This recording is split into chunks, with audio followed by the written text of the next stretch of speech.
संविधान की वजह से जो लोग एमपी एमएलए बने, मिनिस्टर बने, मुख्यमंत्री बने, उप मुख्यमंत्री बने, उप प्रधानमंत्री बने, राष्ट्रपति बने, डॉक्टर, इंजीनियर, प्रोफेसर बने, आज उस संविधान को बदलने की बात हो रही है। और ये नालायक अम्बेडकरवादी जो अपने आप को कह रहे हैं, नकली जय भीम वाले लोग मुंह में दही जमाए बैठे हैं, जूता हाथ में ले लो, पहले ना छेतो। ऐसा संविधान की वजह से इनके महल कोठी और ये गाड़ी और बंगला जिनके बच्चे विदेश में पढ़ रहे हैं, पहले इन्हें छेता जाए ताकि कम से कम ये पता चले कि ये इनको इसलिए मार रहे हैं कि जिस संविधान की वजह से ये यहाँ तक पहुंचे थे, आज उस संविधान को बदलने की बात चल रही है और ये सबके सब खामोश हैं। इसलिए पहले ये वाले पिटने चाहिए। जब ये पिट कर सुधर जाएंगे, सीधे हो जाएंगे, फिर मेरी गारंटी है फिर विवेक देवराय जैसे लोग या अनंत कुमार हेगड़े जैसे लोगों की औकात नहीं है वो संविधान बदलने की बात कर सके। देश के जो SC ST OBC जो संविधान की वजह से यहाँ तक पहुंचे वो बेकार हैं, वो डरे हुए और मरे हुए लोग हैं। तो पहले इनका जमीर जिंदा करो, ये चाहे पीटने पड़े चाहे छेदने पड़े।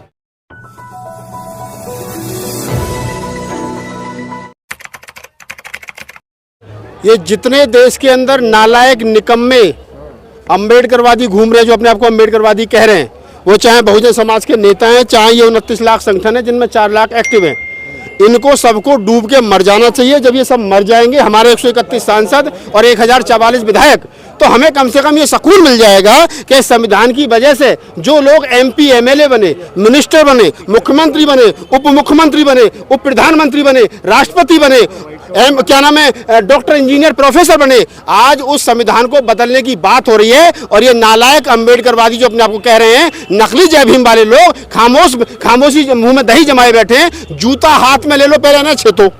पहले जितने लोग घूम रहे हैं ना, जिन्होंने आरक्षण की वजह से, संविधान की वजह से इनके महल कोठी और ये गाड़ी और बंगला जिनके बच्चे विदेश में पढ़ रहे हैं, पहले इन्हें छेता जाए ताकि कम से कम ये पता चले कि ये इनको इसलिए मार रहे हैं कि जिस संविधान की वजह से ये यहाँ तक पहुंचे थे, आज उस संविधान को बदलने की बात चल रही है और ये सबके सब खामोश हैं। इसलिए पहले ये वाले पिटने चाहिए। जब ये पिट कर सुधर जाएंगे, सीधे हो जाएंगे, फिर मेरी गारंटी है फिर विवेक देवराय जैसे लोग या अनंत कुमार हेगड़े जैसे लोगों की औकात नहीं है वो संविधान बदलने की बात कर सके। उन्हें मालूम है, जो प्रधानमंत्री के वित्त सलाहकार समिति के चेयरमैन है विवेक देवराय, अगर वो इस बात को बोल रहे कि संविधान को बदल देना चाहिए, तो उन्हें मालूम है कि इस देश के जो SC ST OBC जो संविधान की वजह से यहाँ तक पहुंचे वो बेकार हैं, वो डरे हुए और मरे हुए लोग हैं। तो पहले इनका जमीर जिंदा करो, ये चाहे पीटने पड़े चाहे छेदने पड़े।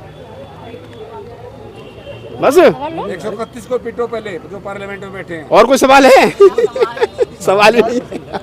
सर, जिस तरह से जो है कि भारत की शान तिरंगा है, उसी तिरंगे को कुछ लोग हैं जो है कि उसको जला रहे हैं, उसको जमीन पर गिराए हैं, क्या कहना चाहेंगे? देखिए, एक बात समझ लीजिए, ये जो जिन लोगों को तिरंगे से नफरत है, जिन लोगों को संविधान से नफरत है, ये वही लोग हैं जिनको मानवता से, स्वतंत्रता से, बंधुता से, समता से नफरत है। भारत का तिरंगा जो है, भारत का तिरंगा जो है वो इंसान में हिंदू, मुस्लिम, सिख, ईसाई, बौद्ध, जैन, पारसी, इस देश के अंदर हजारों पंथ, हजारों समुदाय, हजारों जातियों को इकट्ठा करने का जो है वो कहीं ना कहीं उसका एक मकसद है। लेकिन जो लोग उसको जला रहे हैं, तो ये समझ लीजिए उसको इसलिए जला रहे हैं क्योंकि उनको वो पसंद नहीं है, वो भगवा फेरा देना चाहते हैं। देश का संविधान उन लोगों को पसंद नहीं है जिनको इस देश के अंदर समानता पसंद नहीं है, बंधुता पसंद नहीं है, देश का लोकतंत्र पसंद नहीं है, वो देश में मनुस्मृति को लागू कर देना चाहते हैं। तो ये जितने लोग घूम रहे हैं, जो संविधान को जला रहे हैं, जो तिरंगे को जला रहे हैं, जो संविधान को बदलने की बात कर रहे हैं, ये वही लोग हैं जो इस देश में मानवता के विरोधी हैं, स्वतंत्रता के विरोधी हैं, समता के विरोधी हैं, बंधुता के विरोधी हैं। और ऐसे लोगों को ये लोग इसलिए ज्यादा बोल रहे हैं क्योंकि सरकार इनके